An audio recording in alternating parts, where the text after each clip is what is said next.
안녕하세요. 절대값TV의 명품 PD 한PD입니다. 자, LH 사태로 새로운 장관님이 들어오셨어요. 자, 노영욱 후보자죠. 아직은 후보자가 들어왔습니다. 국토교통부 장관으로 이제 추천이 들어온 거예요. 우리가 흔히 얘기할 때 시즌 1은 김현미 장관, 자, 시즌 2는 변창흠 장관, 자, 시즌 3는 이제 노영욱 장관이 되는 거예요.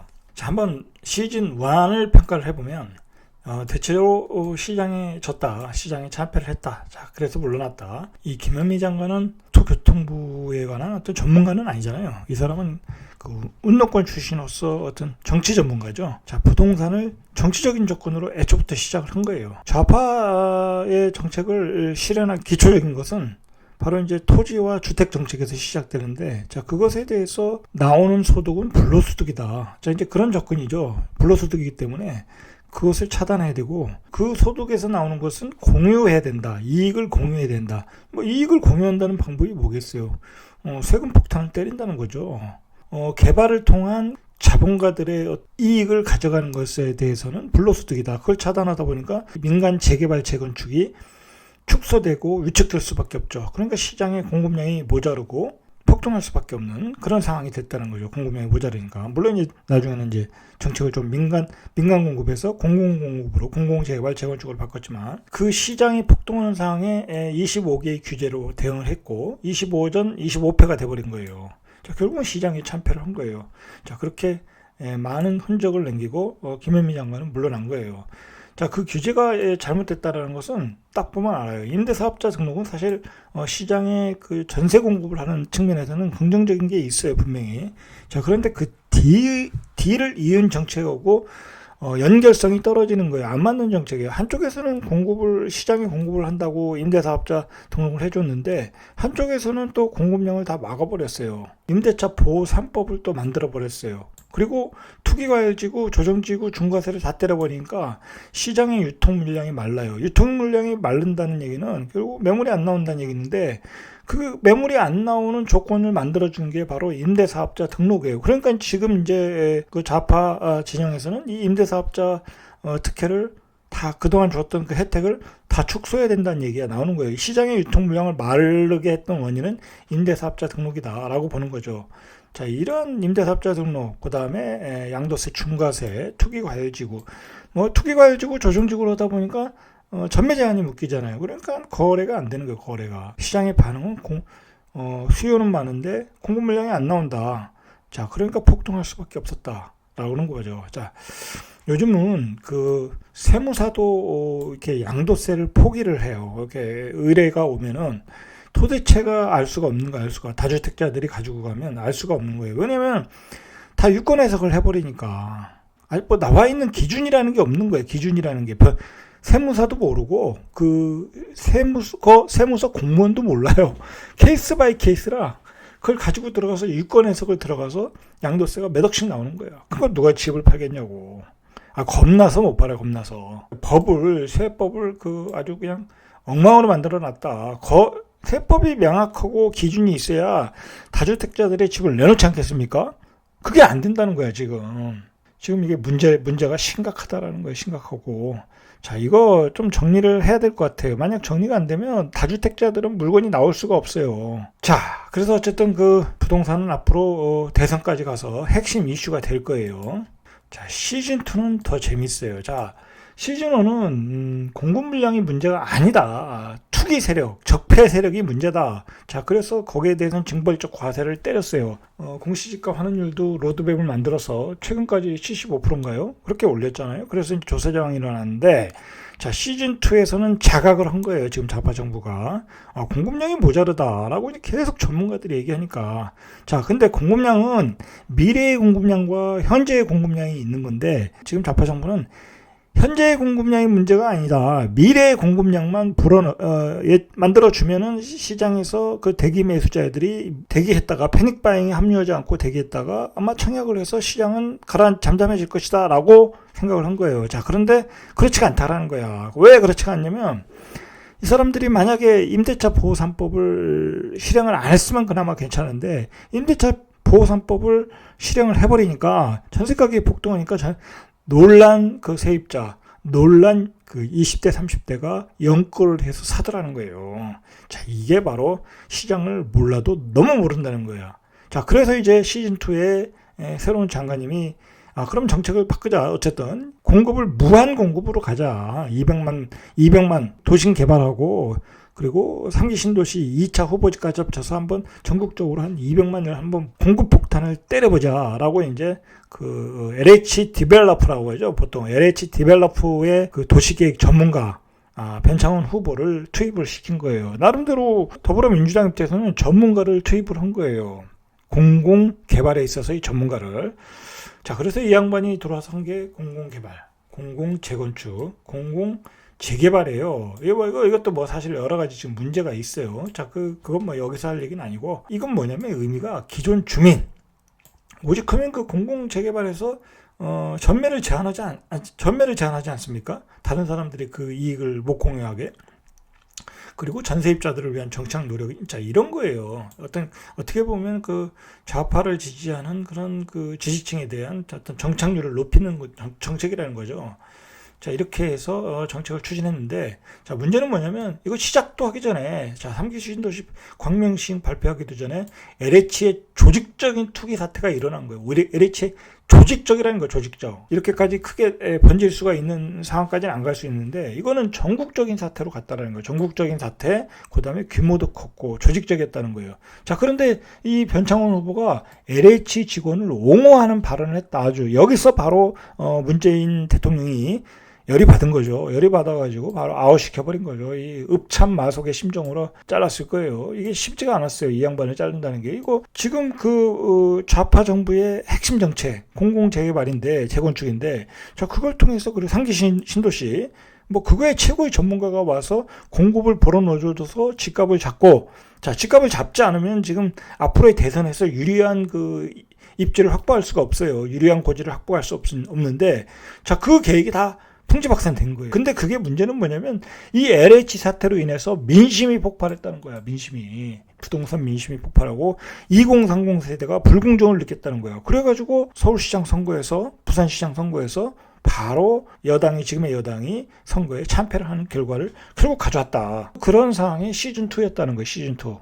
재밌는 것은 이 양반이 떠나면서 남긴 말이 있어요. 떠나면서 뭐라고 했냐면, 자, 점차로 가격이 안정되고 있다라는 거예요. 점차로. 자, 이 양반은 점차로 가격이 안정되고 있대요. 홍남기 부총리는 가격이 들썩거리고 있다고. 두 사람 말이 다 안 맞는다는 거야. 자, 그게 또 문제고, 과연 점차로 가격이 안정되고 있다. 이게 말이 맞느냐? 아니면 홍남기 부총리 말이 맞느냐? 앞뒤가 안 맞는다, 앞뒤가. 자, 시즌3은 바로 이제 노영욱 후보라는 사람이 들어왔어요. 자, 의회에, 보통 이제 반응이 뭐냐면, 의회에 인물이 들어왔다. 자, 이 사람의 남은 임기는 1년이에요, 1년. 약 1년이에요. 뭐, 사실 1년 동안 뭐 할 게 없어요, 할 게. 지금 있는 정책을 잘 수행하는 수밖에 없다라는 거예요, 문제는. 자, 일단 이 사람을 보시죠. 이 사람은 국무조정실이라는 곳에 있었어요. 자, 이 사람도 집은 강남이에요. 국무조정실이라는 데가 뭐냐면, 쉽게 말해서 저도 이제 공부보다는 자료를 검토했다 보니까 알게 됐는데, 자, 대통령이 있고 대통령의 그 직무를 수행하는데 뭐라 그럴까요? 서포트하는 그룹이 청와대잖아요. 청와대 이 비서 라인이잖아요.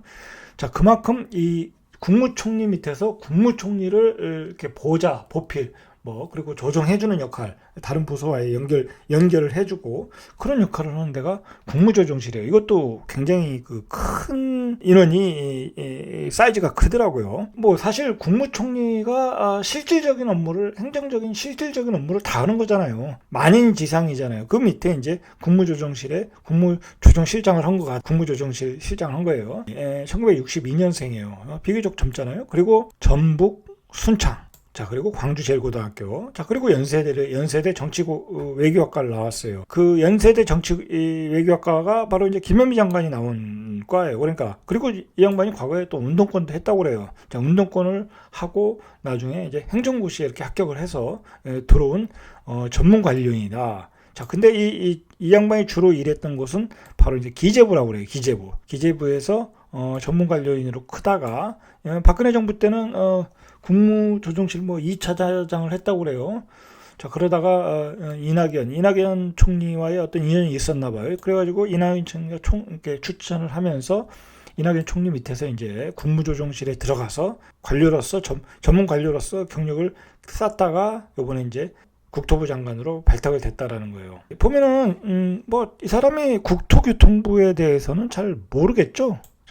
전문가는 아니죠. 어떤 행정의 전문가, 기획 예산의 전문가, 자 그런 냄새가 나죠. 조정 능력에 기대를 하고 있다라는 거, 조정 능력에. 국토교통부 장관의 어떤 키는 이 양반에게 있다기보다는 어떤 결정은 아직도 청와대가 키를 쥐고 있다. 이제 그렇게 얘기할 수 있을 것 같아요. 자, 그러면 왜 청와대가 이 노영욱이라는 사람을 선택했는가? 정부는 이제 남은 임기가 1년이고 그동안 이제 공급 정책을 확대할 것인가를 추진하는 과정이 있잖아요. 그러니까 공급 확대로 돌아선 정부의 주택 정책은 이미 세워졌고 이 기조대로 가는데, 자, 그것을 실행하기만 하면 되는 거예요. 자, 그리고 이제 또 해결해야 될 게 뭐냐면 이 전 국민적 공분을 산 그 LH 사태의 해결, 이 LH 조직을 어떻게 축소할 것이냐, 또 권한을 분산시킬 것이냐, 이러한 두 문제를 해결하라, 이거 해결해라. 자, 그래서 이 양반이 이제 인터뷰하는 내용이 집값 안정과 자, 주택 공급 확대에 최선을 다하겠다. 그러니까 주택 공급 확대에 최선을 다하겠다. 기존 정책을 유지해서 잘 마무리하겠다라는 이야기예요. 뭐 청와대의 이야기와 똑같은 얘기예요. 결국은 이제 이 숫자에 강하고 이제 돈의 흐름에 대해서 강할 거란 말이에요. 자, 우리가 그걸 꼭 염두에 둬야 돼요. 정부가 2사 대책 주택 공급 확대 방안을 나오고, 자, 여기에 이제 사활을 걸고 추진 중인데, 비전문가, 부동산 비전문가가 발탁됐다라는 것에 대해서 의외라는 거예요. 이 정책, 주택 공급 확대 방안을 이 사람이 비전문가가 할 수 있겠느냐, 어떤 그런 그 추진력이 있겠냐, 이제 그거에 대해서 의문을 갖는다는 거예요. 그래서 아마도 이 사람은 이제 어떤 다른 분야에서 어떤 초점을 맞추고 다른 부분이 있거든요. 뭐 이제 어떤 민심을 달래야 될 부분이 있거든요. 기재부와 협의해서. 자, 그런 부분에 초점을 맞추고 앞으로 이제 이 정부가 정책, 공공재개발 재건축이나 3기 신도시 추진하는 문제는 앞으로 계속 국민들이 거부감이 계속 나올 수밖에 없어요. 왜냐하면 또 3기 신도시 2차 후보지를 발표하면 분명히 이제 거기에 또 투기 세력들이 들어간 게 그대로 또 노출이 될 가능성이 많아요. 이제 신문에서. 자, 그러면 또 그때 엄청난 후폭풍이 올 수 있어요. 국무총리와 부총리가 이제 총대를 치고 갈 가능성이 많아요. 이제. 자, 아직도 대체로 보면 이제 정치적인 접근을 하고 있다라고 이제 평가를 하고 있는 것 같아요. 왜냐면 비전문가가 왔기 때문에 주택 정책에 대한 키는 아직도 청와대 쪽에 쥐고 있는 것 같다. 자, 결국은 기존의 정책을 그대로 가는 거니까 이 사람은 그냥 그냥 말 그대로 그 내부 단속만 하는 그런 역할만 할 수 있다라는 거예요. 그래서 정치적인 접근을 하고 있는 것 같다라고 보는 거예요. 자, 이 사람의 그 이제 평가는 뭐냐면, 평가라기보다는 기대라는 건 뭐냐면 통합 관리, 국무조정실이라는 게 그 자체가 통합 관리하는 데니까. 자, 그래서 이 사람한테 기대하는 것은 지금 이제 세금 폭탄이 좀 문제가 되고 있잖아요. 뭐 선거에 참패했다고 생각을 하니까. 자, 그 부분. 자, 그리고 공시지가의 폭등. 자, 그리고 대출. 자, 금융. 이것도 2030 세대가 영끌 차단을 하는 어떤 그 계기가 됐잖아요. 그래서 불만을 표시했고. 자, 그리고 이 공공기관의 구조조정. 자, 이런 문제에 주력할 가능성이 높다. 자, 결국은 기존 정책을 그대로 추진하고 지금까지 만들어진 정책을, 그리고 이제 청와대 정책 뭐 그대로 수행을 하고 가지고 있는 계획들을, 자, 그리고 이러한 그 세제와 공시지가, 그다음에 금융 공공기관의 구조조정, 자, 이런 것을 통해서 부동산 민심을 회복하는데 노력을 기울여라. 이제 이런 세 가지 정책을 통합 관리해라. 자, 그런 의미에서 노영욱 후보자를 보낸 것 같다라는 얘기예요. 기재부와 협력해서, 이제 기재부가 이런 세제에 관해서는 기재부가 모든 권한을 가지고 있잖아요. 그러면 이제 협력해서 조세 저항 완화 노력을 분명히 할 것 같아요. 안 할 수가 없어요. 이거 안 하면 선거가 안 돼요. 선거가 이번에 뭐 보여줬잖아요. 그리고 강남에서 나온 그 몰표를 보세요. 그게 되겠냐고요? 안 되는 거예요. 자, 그러니까 아마도 새로운 장관을 보낸 의미에는 분명히 조세 저항에 대한 어떤 완화 정책이 포함될 거다. 기재부 출신이니까. 자, 우리 국민들이 기대할 수 있는 건 바로 그런 부분이에요. 예전에 그 김현미 장관, 그 다음에 변창흠 장관. 자, 그런 사람들은 완전히 자기가 주도해서 나갔잖아요. 그 규제 뭐 마구마구 만들어냈잖아요. 김현민 장관 때 눈치도 안 보고. 그다음에 변창흠 후보 뭐 자기가 디벨로퍼 입장에서 공공 재개발 밀어붙였잖아요. LH 사태가 났지만. 자, 그런데 이분은 그런 키면은 아니다. 청와대가 바라는 바는 노후부자를 지명하면서 이 양반은 국무조정실장을 역임해 국토 분야는 물론이고 국정 전반에서 이해도가 높고 혁신적이고 과감한 정책 조정과 추진 능력으로 다양한 국가적 현안에 긴밀히 대처했다. 자, 이런 아주 극찬을 했어요. 자, 그리고 이 양반은 또 닮고 싶은 선배 중에 3인 중에 한 명이라고 그래요. 뭐 이게 맞는지 안 맞는지는 모르겠지만 어쨌든 정치적인 줄은 아주 잘 타고 있는 사람이다. 그렇지 않습니까? 그리고 뭐 어차피 뭐 동기동창이니까 정치적인 줄은 아주 잘 타는 사람이다. 어차피 관료사에서도 정치적인 줄을 타야 출세하는 거예요. 뭐 그건 어쩔 수 없는 거예요. 자, 그리고 어쨌든 이 양반의 이력 중에 특이한 것은 1가구 1주택이에요. 이 부분에 대해서는 아주 철두철미하게 지키는 것 같아요. 인사발탁에서. 자, 그러나 강남에 거주하더라. 역시 강남에 거주하더라. 자, 우리 이거 참 한번 생각을 해봐야 돼. 왜 고위관리들은 다 강남에 거주하는가? 자기들은 다 강남에 거주하면서 왜 남은 강남으로 진입을 못하게 하는가? 반성을 좀 하셔야 돼요. 자, 이분 앞에 있는 장애물이 하나가 있어. 오세훈 서울시장이 이제 선출되지 않았습니까? 자, 이분의 정책과 자, 변창흠 후보가 시즌 2에 변창흠 후보가 내놓은 정책, 어차피 그것을 계속 개성 발전해야 되니까 시즌 3에서는 자, 그 정책이 충돌을 하고 있다는 거야. 민간 개발과 공공 개발. 이거는 이 문제는 앞으로도 계속 논란이 될 거예요. 앞으로 대선까지, 대선 이후에도 논란이 될 거예요. 왜냐면 이 정책이라 이 개발이라는 거는 1년, 2년, 뭐 3년, 5년 걸릴 문제가 아니잖아요. 한 10년 걸리니까 결국은 이해가 충돌할 수밖에 없다. 우리가 민간 개발로 갈지 공공 개발로 갈지 자, 충돌할 수밖에 없다. 그러다 보면 이런 충돌이 있다. 자, 그리고 조세저항도 지금 어마어마한 문제다. 자, 그리고 여기는 없는데 LH 사태. 자, 그리고 내로남불 안에서 배부른 돼지들을 어떻게 할 것인가. 이거 이제 요즘 웬만하면 그냥 다 구속하더라고요. 이 새로운 장관들이 항상 해결해야 될 것이 뭐냐면 집값 폭등에 대해서 어떻게 대처할 것인가. 자, 그런데 현재 가장 문제가 되는 것은 서울시장이잖아요. 서울시장. 뭐 다른 지방시장도 문제가 되지만 사실 지방시장이 더 심각해요. 제가 보기엔. 자, 그런데 이 서울시장은 이거 어떻게 할 건가. 자, 지금 쉽게 가격이 빠지지 않고 있어요. 자, 빠지지 않고 있는 문제를 어떻게 해결할 것인가. 이 장관님이. 오세훈 시장이 등장하면서 어떤 새로운 대항마가 나온 거예요. 자, 이제 일방적으로 정책을 추진할 수가 없어요. 예전에 태능 골프장에다가 추진하고, 그린벨트를 풀고, 여러 가지 정책들이 나왔잖아요. 자, 근데 이제 서울시장의 어떤 허락 없이는 안 되는 부분이 있어요. 그러니까 일방적인 독주는 어렵다. 자, 이 세제 공시지가도 마찬가지. 벌써 조은희 서초구청장, 그 다음에 원희룡 제주지사, 그 다음에 서울시장. 자, 그래서 그 지역 단체장들이 모여서 그것도 연대해서 저항을 하겠다고 그러잖아요. 자, 그러니까 이제 독주가 안 돼요. 자, 그러니까 예전 장관처럼 무식하게 밀어붙이지 못한다는 거예요. 왜냐면 이 사람들은 정부 관료로 일해봤기 때문에 민심이 움직인 걸 아는 거야. 예전에 변창흠 후보라든지 김현민 장관은 비전문가잖아요. 그러니까 국민들이 어떻게 반응하는지에 대해서는 관심이 없어요. 그냥 자신의 좌파 정책을 밀어붙이는 거지. 근데 이 사람은 무슨 정책을 나누면 민심의 반응을 살펴야 되는 어떤 전문 관료잖아요. 자, 그러니까 그런 부분에서는 분명히 뭔가 타협점이 있을 것이다. 제가 양도세까지는 건드리지는 않을 것 같은데 바로 어떤 세제, 공시지가 이런 문제, 보유세, 종부세 이런 문제는 분명히 이제 타협점이 찾을 거예요. 이대로 갈 수가 없어요.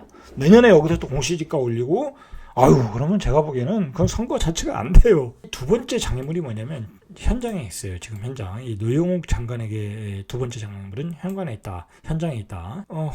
지금 홍부총리가 사실은 총대를 짊어지고 가고 있어요. 정세균 국무총리도 이제 대권을 위해서 이제 물러나셨잖아요.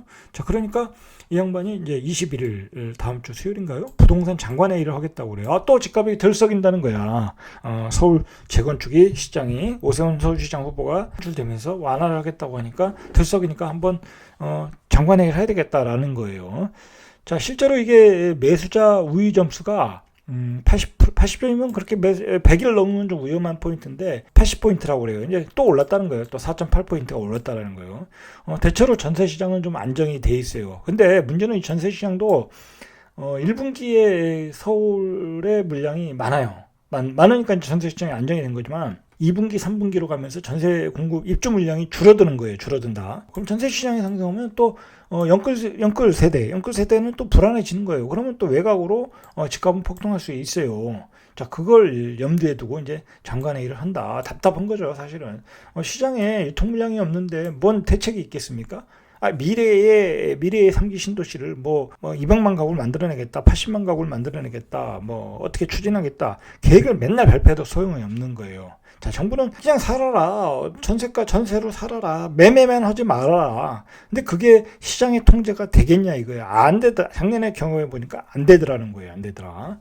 자, 한국부동산원에 따르면 4월 둘째 주가 서울의 주간 아파트 매매값이 0.07. 자, 0.07 올랐다고요. 근데 지난주에 0.05보다 상승했다. 그 상승폭이 더 커졌다는 거예요. 그래서 이게 시계열표가 굉장히 중요해요. 이게 흐름이 중요한 거야. 변창훈 장관은 부동산 가격이 안정이 되어 가고 있다라고 하잖아요. 안정이 되긴 뭘 안정이 돼요, 지금. 시계열표를 보면 상승폭이 더 올라왔잖아요. 그것도 전체적인 도표를 보면 계속 우상향하고 있는 거예요. 조정의 기미가 안 보이는 거야. 잠시 조정의 폭이 줄어들었다가 다시 조정의 폭이 상승을 하고 있다라는 거예요. 자, 이제 그 근원지가 압구정동이었죠. 압구정동을 시작으로 이제 강남의 재건축 재개발. 자, 그래서 이제 서울 새로 선출된 오세훈 시장도 토지거래 허가구역으로 추진하겠다고 그러고, 거기서 가격 교란 행위도 있어 보인다. 이제 있는 것 같다라고 해서 또 조사를 좀 할 것 같아요. 자, 이번에 개각을 보면 일단은 민심에 놀랬어요. 자, 일단은 위기를 인식했다라는 거예요. 위기를 인식했다. 자, 지금 좌파 정부의 위기 인식은 뭐냐면 딱 이거 하나예요. 문재인 대통령의 지지율이에요. 지지율. 이거 하나로 이제 버티고 있는 거니까. 근데 문제는 이게 최저치를 기록했다라는 거야. 가장 이제 이게 안 나오면 그대로 이제 정책에서 반영이 되더라고요. 자, 그래서 반등이 필요하겠죠. 장관 교체를 한 거예요. 경제부총리를 빼고 국무총리 5개 부처 이제 장관들을 교체했는데, 요번에는 이게 임기가 이제 얼마 안 남았잖아요. 그리고 이제 잘 마무리를 해야 되니까 모두 전문가를 투입했어요. 자, 근데 국토교통부는 전문가는 아니죠. 자, 그게 벌써 틀린 거예요, 벌써. 자, 그 얘기는 뭐냐면, 국토교통부는 아직도, 청와대가 키를 쥐고 그동안의 정책 기조로 계속 가겠다라는 얘기예요, 가겠다라는 얘기. 자, 그리고 이제 정부 소속도 이게 중요한 자리잖아요. 자, 여기도 이제 비문 이철이, 이 정치평론가죠. 라디오 프로그램도 진행하시고 그런 분인데, 자, 이 비문을 투입을 했어요. 얼굴 마담이죠, 이건 얼굴 마담. 자, 그런데 가장 중요한 원내 충봉, 이제 말 그대로, 당의 어떤 실질적인 대표잖아요. 원내 대표는. 자, 이 양반은 친문 세력. 윤호중 국회의원. 이 양반이 구리가 지역구죠. 사선인가 그렇게 했죠. 자, 이 양반이 이제 대표가 됐어요. 여기는 아직도 친문이다. 그러니까 아직도 청와대와 실질적인 정책 색깔, 정책 이념, 그걸 실행하는 정당, 그 다음에 청와대는 어떤 친문 세력들이 다 이렇게 쥐고 역할을 할 것이다. 그러나 이제 각 부서에서 이제 잘 마무리해라 해서 전문가를 보냈다. 대체로 이제 그런 거죠. 그런데 이제 외부적으로는 어떤 쇄신의 모습을 보여줘야 되니까 이런 모습을 취한 것 같아요. 그러나 이제 우리가 봤듯이 임기 말 부동산 정책은 대선까지 연결되는 핵심 이슈예요. 여기서 부동산 정책에서 어떤 결과를 못 빼주면 대선에서도 피해를 볼 수밖에 없다. 자, 그래서 역시 아마도 정책의 어떤 키는 청와대가 지고 갈 가능성이 많다. 노영욱 후보자는 말 그대로 이제 통합관리, 조정자 역할을 할 것이라고 봐요. 자, 그러니까 그동안 세웠던 정책을 소음 없이 추진하길 바란다. 그런 멘트가 나오는 거예요. 자, 역시 이제 주도권은 계속 친문이 지고 이분은 그냥 얼굴 마담만 할 가능성이 높다. 이제 그렇게 보셔야 될 것 같아요. 그동안 시즌 1과 2까지 실패한 이유는 결국은 정부가 시장에 맡겨야 되는데 시장을 통제를 하려고 했다라는 거죠. 그러니까 정부가 쓸데없이 그리고 가능하지도 않은 시장을 걱정하고 있다라는 거예요. 자, 그나마 정부가 뒤늦게 한 게 공급을 해야 된다. 자, 그래서 미래의 공급 물량을 땡겨온 거죠. 공급이 최고의 변수다 해서 땡겨왔는데 LH 사태로 역풍을 만나게 된 거고. 자, 그 다음에 자 2분기의 전셋값 동향을 우리가 또 주시를 해야 되는데 2분기 전셋값 동향도 낙관적이지 않다. 굉장히 비관적이라는 거예요. 자, 그런데다가 시장의 유통 물량은 마르고 있다. 이거 뭐 어쩔 수 없어요. 뭐 세금 폭탄 때리는데 누가 매물로 내놓겠냐. 이거 무서워서 못 내놔요.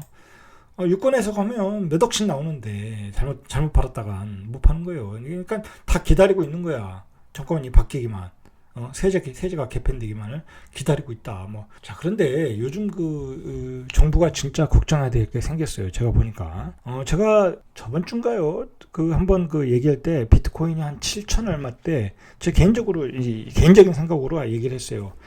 비트코인은 한 1억까지는 찍을 수 있다. 왜 그러냐면 이제 투자의 개념으로 볼 때, 투자로서 접근할 때, 뭐 그것의 내재 가치와 어떤 실질적인 가치는 무시하고, 투자 상품이잖아요. 말 그대로 우리가 미래를 알 수 없는 투자 상품이잖아요. 자, 그런데 어떤 지금의 어떤 유통 물량, 공급 물량이 한정되어 있고, 그리고 시장의 열기를 감안할 때 한 1억은 찍을 수 있다라고 저는 생각을 했어요. 자, 이제 그렇게는 가고 있는 것 같아요. 실제 1억 찍을지 안 찍을지는 저는 모르지만, 자, 지금 근데 그 문제를 떠나서 지금 비트코인이 문제가 되는 것은 이제 쉽게 얘기해서 이제 대장주는 많이 올랐으니까 재미가 없는 거야.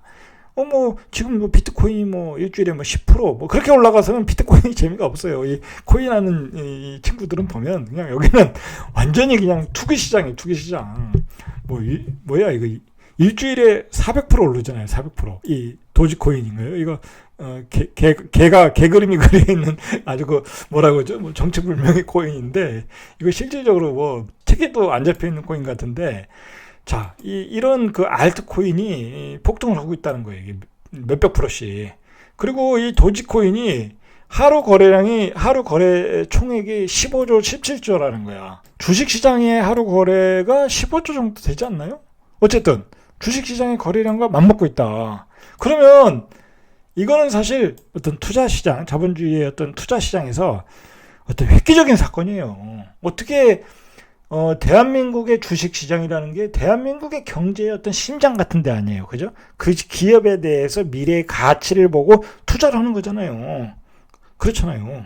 우리가 삼성전자 살 때 삼성전자가 앞으로 전망성이 있냐, 성장성이 있냐, 그거 꼼꼼히 생각하고 투자한 시장의 금액과 이 도지코인의 광풍 시장과는 맞먹는다. 이거 이제 제가 보기에는 지금 세상이 제정신이 아닌 것 같아요. 이제 광풍을 불고 있다. 광풍. 근데 중요한 거는 이 코인에 대한 경고를 정부가 엄청나게 했어요. 말 그대로 엄청나게 했고, 내년부터는 양도세도 때리고, 파월 의장도 이거 말도 안 된다, 투기다. 그러니까 자제해라, 그런 표현까지 쓰는데도 광풍이 불고 있다라는 거예요. 자, 이게 어떤 사회적인 어떤 현상인데, 그걸, 기저를 파헤치고 들어가면 결국 저금리 유동성에, 그 다음에 집값 폭등에 따른 어떤 소외감을 느끼는 세대들이 있는 것 같아요. 제가 보기엔. 그렇잖아요. 이 비트코인 하시는 분들이 2030이에요. 주로. 젊은 분들이에요. 저도 5천만 원대에서 하려고 하다가 계좌 트고 복잡해서 못했어요. 이것도 계좌 트는 것도 쉽지 않더라고요.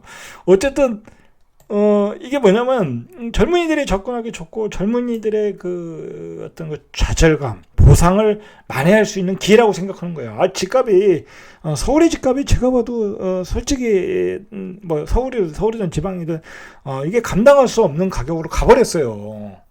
지금 예를 들어서 무슨 유명한 뉴타운에 반지하, 뉴타운의 어떤 재개발 지역이니까 비싸잖아요. 반지하가 15억, 17억이에요.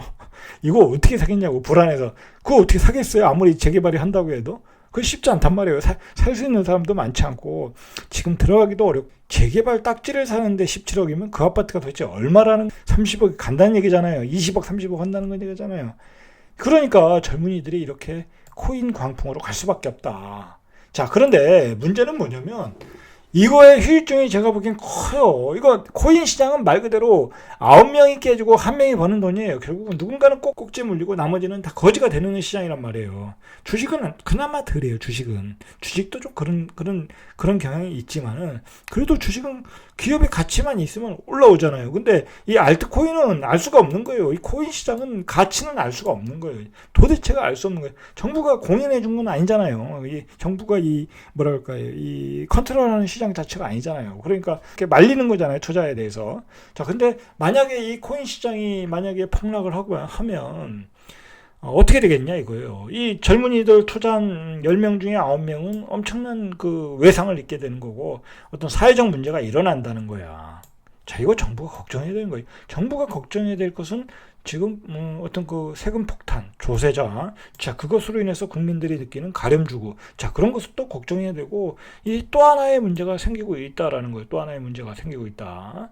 자, 이건 어디에서 나요? 이거는 기획재정부에서, 기획재정부 경제부 부총리가 해결해야 될 문제예요, 이거는. 자, 이런 코인 광풍이 문제가 되는 게 뭐냐면, 자, 코인의 가격이 급락을 했다. 만약에 여기서 반토막이 났다. 자, 이제 사회 문제가 되고, 그러면 주식 시장도 영향을 받을 수 있는 거예요. 이거는.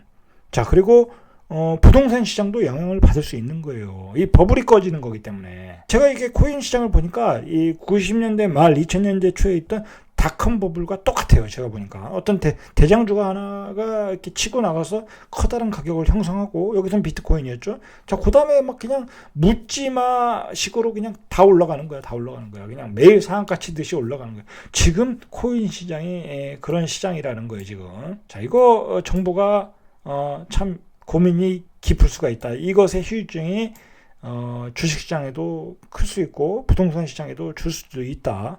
자, 문제는 이게 제가 그 방면의 전문가가 아니니까 제 개인적인 이야기를 하면, 자, 파월 의장이 자꾸 얘기를 하잖아요. 그 코인. 자, 코인은 결국은 디지털 화폐는 달러에 대항하는 거예요. 원래 이 비트코인은 기존의 금융화폐, 종이화폐에 대해서 대안으로서 나온 게 대안적 화폐예요. 그러니까 달러에 대해서 대항을 할 수밖에 없어요. 자기들은 달러를 막 무한정 찍어내서 세계 패권국이 돼가는데 그거 불공평하지 않냐. 그래서 제한된 화폐를 만들어서 이걸 유통하겠다는 게 그런 취지잖아요. 자, 그런 취지다 보니까 그 달러에 대한 주도권을 가지고 있는 미 연준의 입장에서는 거부감을 가질 수밖에 없어요. 코인은. 자, 그러면 이 코인 광풍 막아? 이거 막을 수 있는 방법은 아무리 말을 해도 안 되니까. 그러면 금리 인상이 빨라질 수 있다라는 거예요. 금리 인상이. 제가 걱정하는 부분은 그거예요. 연타석으로 휴유증이 나올 수밖에 없다라는 거예요.